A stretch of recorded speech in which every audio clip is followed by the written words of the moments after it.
Bonjour, bonsoir peuple congolais. Wabino sentinelle ya RDC, le guide de la révolution congolaise, le prophète King MB Élysée. Lelo tozolela ndeko na biso ya mwasi Tchala Mwana. Tchala Mwana yembaki nzembo ingratitude contre Félix Tshilombo. Et Tchala Mwana bamemaki na aner. AG Mbelu azwaki ordre euti na Denise Nyakero bacheli Tchala Mwana poison.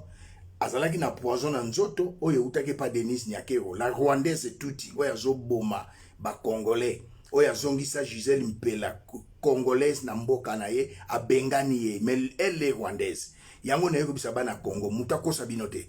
Ce n'est que moi qui vous dis la vérité. J'ai fait des investigations. Tchala Mwana kufi na poison a piqué crise mbala moko kasha la memie akufi eza poison. Moutachela qui est poison et ça Denise Nyakero. Pour quelle raison? Tango imbaki ingratitude. Denise Nyakero bakanga amanaye le petit là Didier Boudimbo ministre hydrocarbures pour poste nezara Denise Nyakero. Denise Nyakero abenga mbelu batika makangu na ye.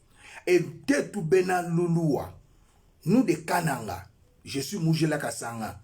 Il y a groupement eza groupement Mujila Kasanga eza groupement Tshilombo alingi bisote Tshilombo alingi bakatangete Tshilombo alingi bande kwa bandundu te alingi bangala te alingi bande kwa este te alingi ba Rwandais tuti bande kwa mwasi na ye akangi na bango photo bomoni alobi tozana alobi ye azana problème na Kagame te azana problème na Kagame mais pas les Rwandais, pour la femme est rwandaise, ministre de l'agriculture rwandais, ministre de l'infrastructure rwandais, ministre de la défense rwandais, Baroubé rwandais bazo diriger mboka. Peuple congolais, Tshilombo na Denise, babomela biso Jacques Ilunga, ya Kananga. Tshilombo na Denise, bakosa Claude Lubaya, asala campagne pour lui, apesa ye poste te. Tshilombo na Denise, Bangwana basimisi Jean-Marc Kabundi azana boloko na prison, il est de Kananga. Tshilombo na Denise, François Beya, il est de Kananga. Tetu bena lulua. Wo di mwena lulua mania bimpani. Tshilombo ana Denise babomi ndeko na biso mwasi Tchala Mwana. La mort de Tchala Mwana c'est Denise Nyakero la rwandaise avec Tshilombo. Ndenga zo bomisa ba jeune kuna na Katanga. Nakoyebisa ba jeune ya Katanga, opération zéro moto na ville, centre-ville ya Lubumbashi. Moto ebomi prophète Jérémie. Moto etambola lisusu te jeune ya Katanga. Tshilombo abomi ya biso ndeko Tchala Mwana. Ezali Claude Machala te. Ezali Tshilombo na Denise Nyakero. Po ayembaki nzembo ingratitude. Abomi Tchala Mwana. Tshilombo na Denise tangu na bino ekoki.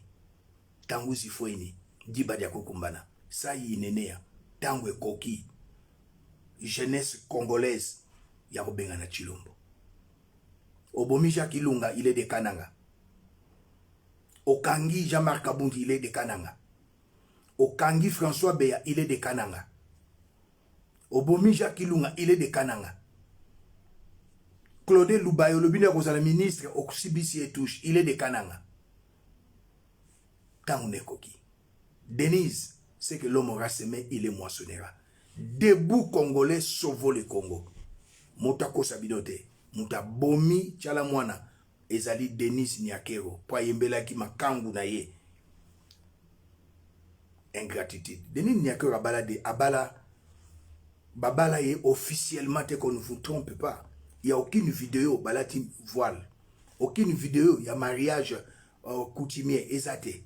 Eza yaratovanda. Tchala Mwana est morte. Moi, je pleure Tchala Mwana. Tué par Denise Nyakero et Tshilombo. Vous allez payer. Merci.